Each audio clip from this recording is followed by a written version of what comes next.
বাবা মা মারা গেলে ভুলেও করবেন না এই তিনটি কাজ। যদি এই তিনটি কাজ করেন তাহলে এর খেসারত আপনার বাবা মাকে দিতে হবে। রাসূল সাল্লাল্লাহু আলাইহি সাল্লাম বলেছেন, বারবার নিষেধ করে গেছেন। দুনিয়াতে যাদের বাবা মা বেঁচে নেই তাদেরকে ভিডিওটি দেখার জন্য অনুরোধ করছি। আপনি যদি মুসলমান হয়ে থাকেন তাহলে ভিডিওটির অবশ্যই একটা লাইক, কমেন্ট এবং সাবস্ক্রাইব করে রাখবেন। যাদের বাবা মা বেঁচে আছেন তারা ভিডিওটি অবশ্যই দেখবেন, কারণ আমাদের না দেখার কারণে আমরা এই ভুলগুলো করে থাকি।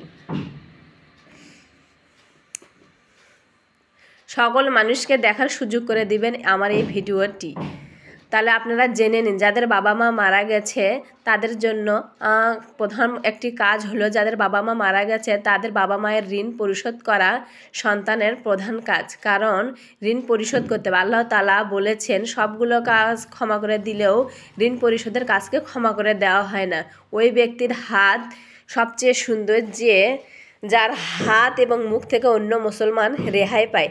তাই বাবা মায়ের ঋণ সম্পূর্ণভাবে পরিশোধ করে দিবেন। 2 নম্বর কাজ হচ্ছে হাউমাউ করে কাঁদবেন না, কারণ বুখারী শরীফে এসেছে হাউমাউ করে কাঁদলে আপনার পিতামাতাকে শাস্তি দিতে হবে। কারণ অনেকেই মাটিতে গড়াগড়ি করে, নিজেকে আঘাত করে, পাগলের মতো আচরণ করেন। খবরদার এই ভুলগুলো একদম করবেন না। আল্লাহ তাআলা আপনজন নিয়ে আপনাকে পরীক্ষা করবেন। অবশ্যই বাবা মা এতদিন ধরে আপনাকে মহব্বত করে ভালোবাসা দিয়ে বড় করেছেন, সেই বাবা মা হারিয়ে গেলে বা মরে গেলে তাদের জন্য আপনার কষ্ট হবে, এটাই স্বাভাবিক। কিন্তু চোখের পানি ফেলবেন, গড়াগড়ি করে চিৎকার করে কান্নাকাটি করা যাবে না।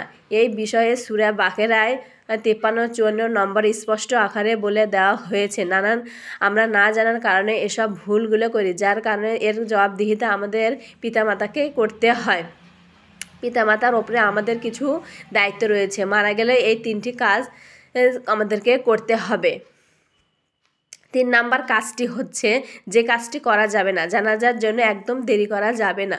অনেক পরিবারে আছে আত্মীয় স্বজন দূরে থাকলে 2-3 দিন মৃত ব্যক্তির দেহ রেখে দেয়। এটা একদম করা যাবে না। যত দ্রুত সম্ভব বাবা মায়ের জানাজার তাড়াতাড়ি করতে হবে। অনেকে 2-3 দিন রেখে দেয়, এটা ইসলামের বিধান নয়। ইসলামের বিধান হচ্ছে খুব তাড়াতাড়ি জানাজার কাজ সম্পূর্ণ করা।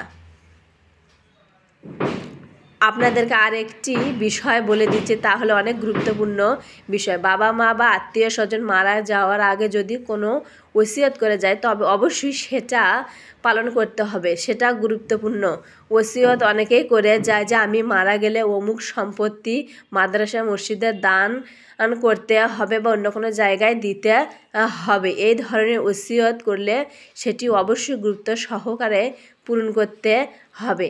পিতামাতার যেমন মরে গেলেও আমাদের দায়িত্ব, বেঁচে থাকলেও দায়িত্ব।